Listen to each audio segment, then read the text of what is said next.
Bismillahirrahmanirrahim. Assalamualaikum warahmatullahi wabarakatuh. Innal hamdalillah salatan wa salaman ala Rasulillah sallallahu alaihi wasallam wa ala alihi wa ashabihi wa man tabi'ahu bi ihsanin ila yaumiddin. Summa amma ba'du. Puji dan syukur senantiasa dan tidak pernah bosan-bosannya kita panjatkan kehadirat Sang Maha Pencipta Allah Subhanahu wa Ta'ala, yang mana dengan limpahan karunia-Nya, rahmatnya, hidayahnya, serta anugerahnya kepada kita semua, kita kembali masih diberi kesempatan, kesehatan dan usia panjang oleh Allah untuk sama-sama dan senantiasa mengabdikan diri kita di jalannya dengan menjalankan segala perintahnya dan menjauhi semua larangannya. Salawat diringi salam juga tidak pernah lupa pula kita haturkan kepada junjungan alam Nabi besar Muhammad sallallahu alaihi wasallam, di mana beliau telah bersabda dalam satu hadisnya, "Man salaka tariqan yaltamisu fihi ilman, sahalallahu lahu bihi tariqan ilal jannah." Barang siapa yang meniti sebuah jalan untuk menuntut ilmu agama Allah, maka niscaya Allah Subhanahu wa Ta'ala mudahkan baginya jalan menuju ke surganya Allah. Bapak Ibu kaum muslimin dan muslimat, jamaah salat subuh yang diberkati oleh Allah, mari pada kesempatan subuh yang penuh dengan keberkahan dan kemuliaan ini, sambil kembali kita niat iktikaf di rumah Allah, mari sama-sama kita kembali melanjutkan pengajian tasawuf kita dengan kitab Al-Hikam karya Imam Ibnu Atha'illah Iskandari rahimahullahu ta'ala anhu. Dan insyaallah pada kesempatan subuh kali ini kita kembali akan melanjutkan bacaan kita dengan kata hikmah yang ke-111, di mana di dalam kata hikmah ini kembali Imam Ibnu Atha'illah Iskandari menasihati kita, laisa kullun man sabata takhsisuhu kamula takhlisuhu. Tidaklah semua yang telah Allah Subhanahu wa Ta'ala berikan, anugerahkan kepada mereka keistimewaan berupa mukjizat bagi para nabi ataupun karamah bagi para ulama dan aulia, maupun ma'unah bagi kita mukmin biasa. Kata Imam Ibnu Atha'illah Iskandari, laisa kullun man sabata takhsisuhu, tidaklah semua orang yang telah mendapatkan anugerah dari Allah, baik karamah maupun ma'unah, kamula takhlisuhu, sempurna juga keterbebasan mereka dari jerat hawa nafsu. Jadi Bapak Ibu, ini hikmah meminta kita untuk tidak silau, untuk tidak terpengaruh dengan karamah, dengan ma'unah ataupun kelebihan yang Allah Subhanahu wa Ta'ala berikan kepada orang-orang tertentu. Itu belum memastikan apapun hubungan dia dekat atau tidak dengan Allah. Jadi ada sesuatu di dalam ilmu tasawuf yang dengan sesuatu itu baru kita bisa memastikan orang itu dekat atau tidak dengan Allah. Apa sesuatu itu? Apakah karomah? Ternyata bukan karomah. Apakah ma'unah? Ternyata juga bukan ma'unah. Apakah dia bisa ini, bisa itu yang tidak bisa dilakukan oleh orang pada umumnya? Ternyata juga bukan itu. Dalam ilmu tasawuf, Bapak Ibu, satu-satunya yang bisa memastikan seseorang itu dekat atau tidak dengan Allah, kamula takhlisuhu, ketika dia terbebas dari semua belenggu hawa nafsu, sehingga bisa istiqomah dalam melakukan berbagai macam ibadah dan ketaatan kepada Allah. Itu baru disebut orang yang dekat sesungguhnya dengan Allah Subhanahu wa Ta'ala. Maka ada ungkapan di kalangan para ulama tasawuf, al-istiqamatu khairun min alfi karamah. Kita bisa istiqamah dalam ibadah, dalam beramal soleh, karena tantangannya banyak, Bapak Ibu, ya. Kita beribadah ini tantangannya banyak sekali, baik tantangan dari diri maupun dari tantangan orang sekitar kita, ya. Bagaimana kita menghadapi tantangan itu jauh lebih baik, ya, daripada kita punya 1000 karamah. Bapak Ibu pikir kita sholat tidak ada tantangan? Penuh tantangan sholat itu. Bahkan kita bagi-bagi sedekah pun, ya, kita punya harta misalnya, bagi zakat, bagi sedekah. Kita pikir buat baik itu tidak ada tantangan. Ada tantangan juga, Bapak Ibu. Kita kasih ke tetangga sebelah kanan rumah kita 100.000, ke tetangga sebelah kiri kita 50.000, dengan pertimbangan yang menurut kita lebih layak. Tetangga yang sebelah kanan 100 dan tetangga kita yang sebelah kiri 50, itu bisa jadi bahan omongan. Kan 50.000. Ya, ada aja itu manusia yang bisa dijadikan drama sinetron dalam kehidupan. Ya, kita bagi zakat, kita pikir selesai masalah. Kan zakat, salah satu tujuan kita berzakat apa? Menyelesaikan masalahnya kaum-kaum lemah, fakir miskin itu moga-moga terberdayakan hidupnya dengan zakat. Apakah sesederhana itu saat kita menyalurkannya di lapangan? Ternyata enggak juga. Kena berempok, masalah. Itulah kehidupan. Tapi bagaimana kemudian kita tetap istiqomah dengan nilai-nilai kebaikan walaupun syawaib, ya, itu namanya dalam ilmu tasawuf syawaib, rintangan baik yang berasal dari diri. Berasal dari diri apa? Bapak Ibu dengar itu marah, ngeladeni, yang ada baterai habis, masalah nggak selesai. Lebih bagus didiamkan aja. Coba ladeni orang yang seperti itu, Bapak Ibu. Bukan masalah selesai. Orang di tengah masyarakat yang ngesalin, ya, ada itu, tetap ada di tengah masyarakat. Maka saya sering bilang sama bapak-bapak, ya, atau ibu-ibu yang punya niat baik, cari pahala, berkhidmah kepada umat dengan berbagai cara, menjadi pengurus masjid, ya. Tidak usah terlalu diopen omongan orang. Yang penting kalau niat dan tujuan kita baik, udah istiqomah di situ saja.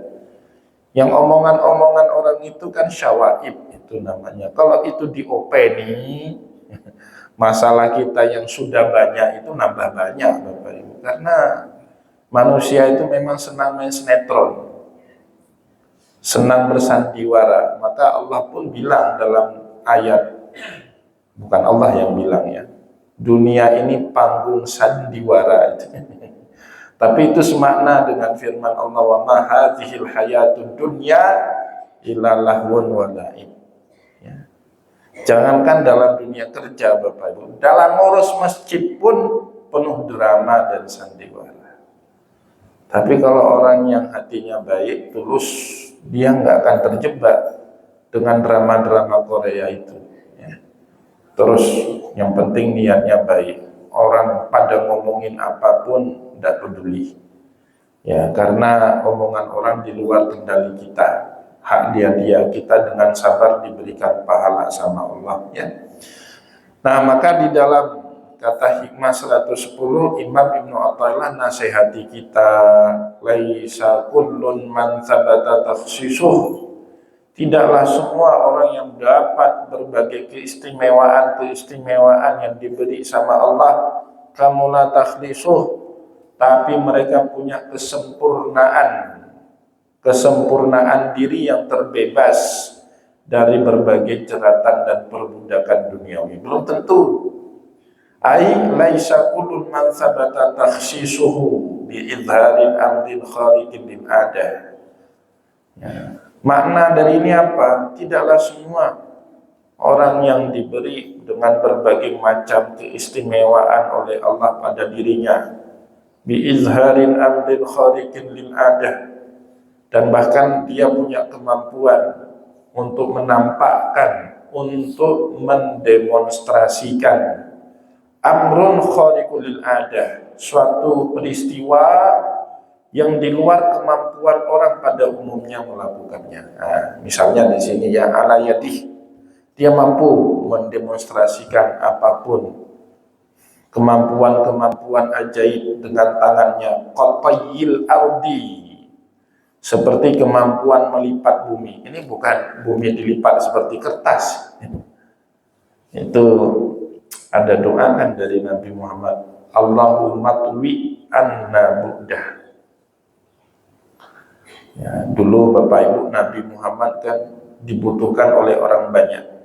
Di zaman beliau hidup, Nabi Muhammad kan jadi satu-satunya referensi Bapak Ibu. Sahabat-sahabat besar seperti Abu Bakar, Umar, Utsman, Ali, cahayanya mereka redup saat ada cahayanya Nabi Muhammad. Perlu Bapak Ibu cahaya lampu ini. Kalau sebentar lagi tiba-tiba datang cahaya matahari yang sangat terang, masih perlu nggak kira-kira lampu? Ngapain kan? Boros saja kan? Kapan kita butuh lampu? Saat matahari terbenam. Matahari terbenam gelap, hidupinlah lampu. Ya, tapi kalau ruangan masjid kita ini Bapak Ibu tercukupi masuknya sinar matahari, sebentar lagi jam 8, jam 9, jam 10, pasti kita matiin ini bola lampu. Begitu juga cahaya spiritualismenya para sahabat Nabi itu redup saat masih ada Nabi Muhammad bersama dengan mereka. Sahabat tidak butuh orang seperti Abu Bakar, Umar, Utsman, Ali. Kalau di tengah mereka masih ada Nabi Muhammad Sallallahu Alaihi Wasallam. Ngapain tanya sama Umar kalau ada Nabi, kan gitu Bapak Ibu. Umar itu baru berfungsi kapan? Saat Rasulullah Sallallahu Alaihi Wasallam wafat. Abu Bakar baru muncul kapan? Setelah wafatnya Rasulullah Sallallahu Alaihi Wasallam. Memang sudah seperti itu hukum alamnya. Maka karena Nabi dibutuhkan Bapak Ibu oleh orang banyak, dan orang yang membutuhkan Nabi itu bukan orang sekitar beliau, kadang-kadang jaraknya jauh. Rasulullah harus melakukan satu titik perjalanan ke titik yang lain dalam waktu singkat, dan harus balik ke titik yang satunya lagi di waktu yang juga berdekatan.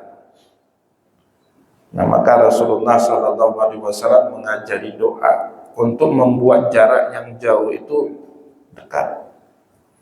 Nah, itu yang dimaksud dengan doa atau ilmu melipat bumi, ya. Jadi lipat bumi ini jangan Bapak Ibu kayak lipat tisu ini, bukan, ya. Ilmu melipat bumi seperti itu. Kalau tujuannya baik, itu insya Allah Allah Subhanahu wa Ta'ala berikan kita kemudahan. Allahumma inna nas'aluka fi safarina hadzal birra wat taqwa wa minal amali ma tarda. Ya Allah, berikanlah dalam safar kami ini ketakwaan, wal birra, kebaikan, wa minal amali ma tarda, dan amal-amal yang engkau ridhai. Allahumma hawwin alaina fi safarina hadza wa tu'anna bu'dah.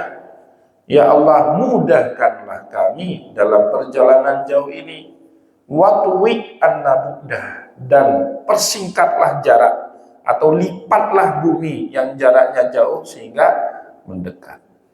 Ujung timur dan barat Bapak Ibu terasa jauh, tapi kalau dilipat ketemu itu antara ujung timur dan barat. Nah, itu namanya mukjizat. Tapi karomah ya, bagi Nabi mukjizat, bagi ulama karomah, bagi kita maunah. Tapi Bapak Ibu, itu bukanlah standar seseorang itu dikatakan sudah dekat dengan Allah. Nah, ini dikasih contoh, misalnya qatayyil ardi. Jadi Bapak Ibu nanti kalau kepepet waktu, padahal niat kita baik, Bapak Ibu mau memenuhi undangan orang, satu hari 5 undangan misalnya, harus bisa dipenuhi semua, tapi jaraknya jauh-jauh. Ya, baca doa itu insya Allah, Allah mudahkan kita dalam perjalanan.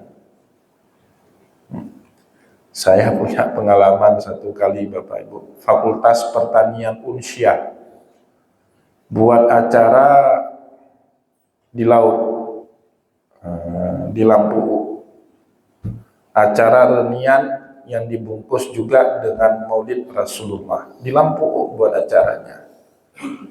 Kebetulan panitia acaranya itu adik ayah saya. Padahal di hari yang sama 3 minggu sebelumnya saya sudah terjadwal ceramah Maulid di IMKB, Ikatan Masyarakat Kabupaten Biren. Nah, asrama IMKB itu Bapak Ibu di Tibang sana.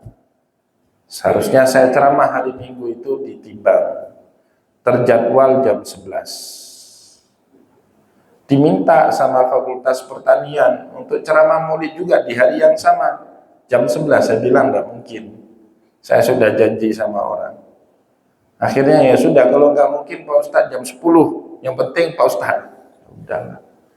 Tapi kan Bapak Ibu, jarak Lampu Tibang itu kalau ceramahnya 30 menit nggak sampai itu. Ya, lampu ke Tibang itu berapa lampu merah lewatnya?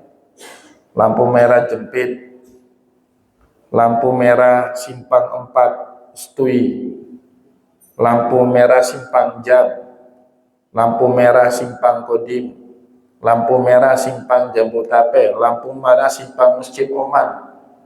6 lampu merah Bapak Ibu.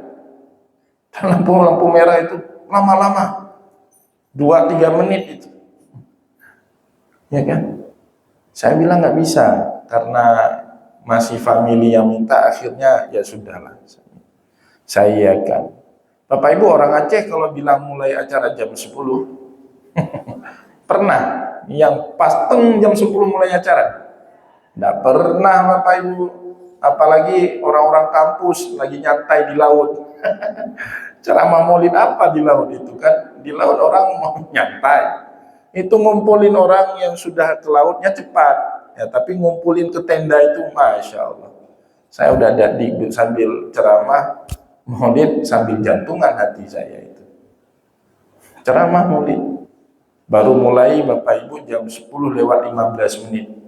Memang langsung ceramah di Indonesia kan enggak? Kata sambutan rektor. Kebetulan Pak Rektornya Pak Marwan hadir. Kata sambutan dekan, ya kan? Kata sambutan Ketua Forum Alumni Fakultas Pertanian. Aduh, gimana ngatur mereka kasih sambutan itu, Pak? Kan lama-lama itu kasih sambutan. Ya, kata sambutan Ketua Panitia. Baru yang terakhir giliran saya ceramah. Itu sudah hampir jam setengah 11, Bapak. Saya ceramah 20 menit. Jam 11 kurang 10 menit atau sekitar jam 10.50 menit, baru saya stop ceramah. 20 menit cuma saya ceramah, sudah tutup dengan doa, berangkat dari Lampu. Itu nyaris mustahil Bapak Ibu. Tapi saya, ya Allah bantu saya. Baca doa tadi, Allahumma hawwin alaina fi safarina hadza wa tuwi anna buddha. Ya Allah, mudahkan saya dalam perjalanan ini. Ini karena untuk memenuhi undangan orang, gak enak kalau ditolak. Wa tuwi anna buddha, tolong lipat bumi yang terasa jauh. Bapak Ibu yang dimuliakan oleh Allah, nyaris lempang di jalan itu, nggak ada truk. Biasanya banyak truk kalau hari Minggu itu, jalan Loknga itu. Alhamdulillah nggak ada truk. Setiap lampu merah lewat, lampu hijau terus. Lampu hijau terus. Dari Simpang Jepit, lampu hijau. Alhamdulillah lewat satu lampu merah. Alhamdulillah. Simpang 4, Setui, lewat lagi. Alhamdulillah lampu hijau lagi. Lewat Simpang Jam, alhamdulillah lampu hijau lagi. Lewat Simpang Kodim, lampu hijau lagi. Simpang Jabotabek, lampu hijau. Simpang Simpang 4 PDAM Oman itu lampu hijau sampai. Ditimbang Bapak Ibu, panitia udah telepon saya berkali-kali. Ya, lagi kata sambutan, itu kata sambutan terakhir, setelah itu ceramah. Kebetulan Maulid tahun lalu itu kan bertepatan dengan pilkada Bapak Ibu ya. Ketua panitianya Bu Darwati. Kan beliau nggak DPD RI ya, kalau orang lagi punya hajat, kata sambutannya nggak boleh 5 menit. Kalau perlu 20 menit. Ya, Bu Darwati kebetulan panjang kata sambutannya. Tapi setelah itu ceramah. Kenal Tengku Fadil ya. Gampung apa itu Ketapang itu Garut. Salah satu di Masjid Babul Iman itu beliau Tengku di situ. Dia telepon saya. Tak rokat lu. Nyodron aja ceramah nih. Begitu saya sampai, mobil diparkir sebentar sama panitia, Pak, saya langsung masuk. Bu Darwati tutup, wabillahi taufiq wal hidayah, assalamualaikum warahmatullahi wabarakatuh. Saya masuk ke ruangan.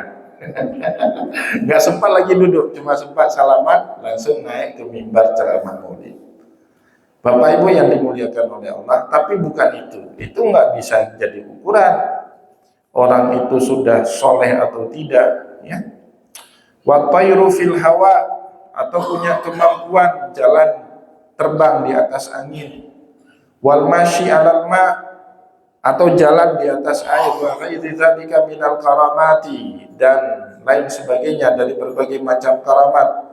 Kamu la takhlisuhum min ru'yatil aghyar, bukanlah itu menjamin seseorang sempurna terbebas dirinya dari berbagai macam perbudakan duniawi yang menipu. Jadi dunia itu dianggap menipu sama Allah. Tapi kita disuruh cari, itu yang repotnya Bapak Ibu. Di dunia itu kan kita disuruh cari anugerah Allah. Wa bataghi fi ma ataqallahu daral akhirah wa la tansa nasibaka minad dunya. Nah, Allah tidak pernah lupa mewanti-wanti kita. Karena dunia disuruh cari, Allah tahu manusia takut terlena dengan dunia, hati-hati, dia itu penuh dengan tipuan. Ya ayuhan nas, inna wa'dallahi haqq, fala taghurrannakumul hayatud dunya wala taghurrannakum billahil ghurur. Wahai manusia, sesungguhnya janji Allah itulah yang benar. Fala taghurrannakumul hayatud dunya, maka janganlah kamu terpesona dengan berbagai tipuan dalam kehidupan dunia. Wala yaghurrannakum billahil ghurur, sehingga tipuan-tipuan itu membuat kalian jauh dari Allah. Maka disebut di sini, Pak, orang yang punya berbagai keistimewaan itu belum tentu kamulah takhlisuhu min ru'yatil aghyar, belum tentu selamat akidahnya dari berbagai macam tipuan-tipuan duniawi. Aghyar, ya, aghyar itu tipuan seperti yang diwanti-wanti sama Allah di dalam ayat tadi. Wa afatun nafsi, atau juga tidak ada jaminan dirinya terlepas dari penyakit jiwa. Penyakit jiwa itu apa? Mudah marah. Penyakit jiwa itu apa? Dendam. Penyakit jiwa itu apa? Kikir. Penyakit jiwa itu apa? Ku'eh, atau bahasa agamanya hasad. Penyakit jiwa itu apa? Suka ngomongin aib orang. Nah, itu semua penyakit jiwa Bapak Ibu. Jadi kalau lihat orang yang cepat marah di lingkungan Bapak Ibu, ini dia sakit jiwanya itu. Stres. Tiap hari marah. Ya, itu sakit jiwanya. Afatun nafsi wa ma tad'u ilaihi minasyahwat, dan apapun yang diajak oleh syahwat untuk kita lakukan itu biasanya pasti menderita di akhir. Senang di awal, menderita di akhir. Bapak Ibu, kalau penuhi semua yang diajak oleh nafsu syahwat kita, karakternya itu senang di awal, pasti susah di akhir. Coba Bapak Ibu di kantor korup, ambil duit negara, banyak kali uang dalam waktu singkat. Senang di awal. Tapi jangan kira perbuatan kita itu nggak akan diketahui suatu saat. Pasti Bapak Ibu. Berapa lama sih kita duduk di situ? Paling 5 tahun. Ganti bupati, ganti gubernur, ganti pejabat. Kebetulan yang ganti kita itu musuh kita selama ini. Habis kita dicari itu. Nah, tapi orang sering lupa. Duduk 5 tahun seolah-olah dia duduk di situ 50 tahun. Nah, sering lupa. Nah, Bapak Ibu kaum muslimin dan muslimat yang dimuliakan oleh Allah, fa innahu katsiran ma tuzhirul karamah ala aidil mubtadiin. Sering kita lihat bahkan karamah itu muncul di kalangan para pemula. Justru kata Imam Ibnu Athaillah, wala tuzhiru ala aidil wasilina min ahdil tamkin. Dan terkadang enggak muncul-muncul di tangannya orang-orang yang sudah sampai dirinya pada Allah, min ahli tamkin, dari orang yang ahli dalam istiqamah dalam beribadah kepada Allah. Nggak muncul-muncul karamah. Tapi bagi pemula baru ngamal 1-2 ilmu sudah muncul. Nah, maka oleh sebab itu dikatakan oleh para ulama tasawuf, walidza qila li ba'dihim inna fulanan jaa'a fil badiyah fara'al badiyata kullaha ta'aman. Ada orang pergi satu gurun, lapar, haus, maka dia melihat semua yang ada di gurun itu seperti makanan dan minuman. Apakah itu disebut dengan orang yang taat, orang yang soleh? Bapak Ibu kalau lapar, lihat apapun jadi makanan. Ya, apapun yang ada pasti enak. Saya ingat dulu waktu di Mesir, Bapak Ibu, tsunami kami di Mesir. Desember 26 Desember 2004 saya di Mesir. Nah, kebetulan di tahun itu beasiswa kita dirapel, Bapak Ibu.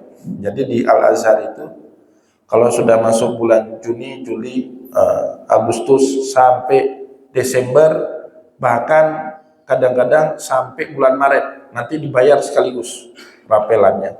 Bulan Juli sampai bulan Maret tahun berikutnya itu dirapel beasiswanya dibayar. Wah, tiba-tiba kena tsunami, Bapak Ibu. Nggak berani kita minta kiriman sama orang tua, betul-betul putus. Waktu itu saya belum tinggal di asrama, belum mendapat kamar di asrama, masih ngekos. Ada satu orang Lokna, Bang Fajar, sekarang diplomat di Deplu, Kemenlu, ya. Saking kepinginnya makan ikan, makan kami tiap hari nasi putih dengan minyak tambah garam. Kalau ada tomat, alhamdulillah, karena tomat di sana murah, 50 sen sudah dapat sekilo tomat di zaman saya itu. Kalau ada tomat, kadang-kadang pakai tomat. Kalau nggak ada, ya nasi putih dengan garam, dengan minyak itu. Nah, satu hari, saking kepinginnya, sudah berbulan-bulan itu nggak makan ikan, saking kepinginnya ikan, beliau Bapak Ibu ambil kertas putih, dia gambar ikan. Iya, beneran, boleh tanya nanti. Namanya Fajar. Ayah beliau itu pernah DPRK Aceh Besar dulu. Jadi makan itu Pak sambil lihat ikan. Enak ikan. Sekarang atas sosial dan budaya di KBRI Riyadh di Arab Saudi. Beliau jadi atasnya. Kemarin saya naik haji 2022 nih. Bang, masih ingat Bang, kita dulu makan nasi putih pakai ikan yang kita gambar. Kebetulan bagus, beliau pintar melukis, beliau itu ya. Jadi dikasih satu, ini ikan buat kamu. Ya, itu enak Pak, enak. Kenapa? Lapar, enak itu. Nah, kita pergi ke satu restoran yang paling mewah di Arab Saudi, Afwaj Khalid namanya. Itu restoran paling mewah di Arab Saudi. Makan suka hati, dia bilang pesan suka hati. Nah, saya kan diplomat, punya kartu kredit unlimited katanya. Makan kami sepuas hati sambil renian masa lalu yang pahit. Dulu pahit Pak, tapi sekarang mengingatnya ketawa-tawa. Itu ya, dalam ilmu tasawuf namanya cosmic joke. Cosmic joke itu lelucon semesta. Apapun yang kita sedihkan, apapun yang kita seriuskan di masa lalu, pasti di masa yang akan datang bisa kita ingat sambil ketawa-tawa. Itu kan kalau dulu nggak berani ketawa Pak, pedih sekali. Minta uang ke kampung pun nggak berani, nangis kami makan itu. Tapi alhamdulillah setelah 25 tahun kami mengingat peristiwa itu sambil ketawa-tawa. Itu namanya cosmic joke ya. Saya dulu punya teman di pesantren Jemalah Amal. Pintar sekali teman saya itu. Nggak pernah bisa saya kalahkan ranking dia. Penasaran saya, kok anak ini kok pintar? Padahal anak kampung, anak Tringgading. Nama dia Muhammad Nizar, saya bilang aja. Itu yang sekarang sekretaris DPMG provinsi. Ya, alhamdulillah karena abang kelas kami jadi wakil gubernur, jadilah dia pejabat. Jadi akhirnya saya pikir gimana cara ngalahin dia. Saya sembunyikan buku dia Pak menjelang ujian. 2 minggu menjelang ujian, buku-buku pelajaran dia itu saya curi. Dia capek cari kan, nggak ketemu. Ikutlah ujian Pak. Setelah ujian pengumuman, saya ranking 3, dia rankingnya jatuh 7 rankingnya. Wah, alhamdulillah kali ini saya bisa ngalahin dia. Tapi belakangan ketahuan, wah buku saya nggak hilang, kamu yang curi. Berantak kami Pak, berantak. Dulu berantak. Sekarang kalau kami mengenang peristiwa itu, terakhir sekitar sebulan lalu kami pulang ke pesantren, ada guru kami meninggal dunia dalam mobil, kan berangkatnya barengan itu naik mobil Hiace-nya, mobil Hiace di kantor gubernur itu. Dalam mobil dia bilang, ini dulu ini curi buku saya ini, sekarang udah jadi ustadz. Mengenangnya dengan ketawa. Betul kan kata Allah, dunia itu tempat senda gurau. Main-main aja.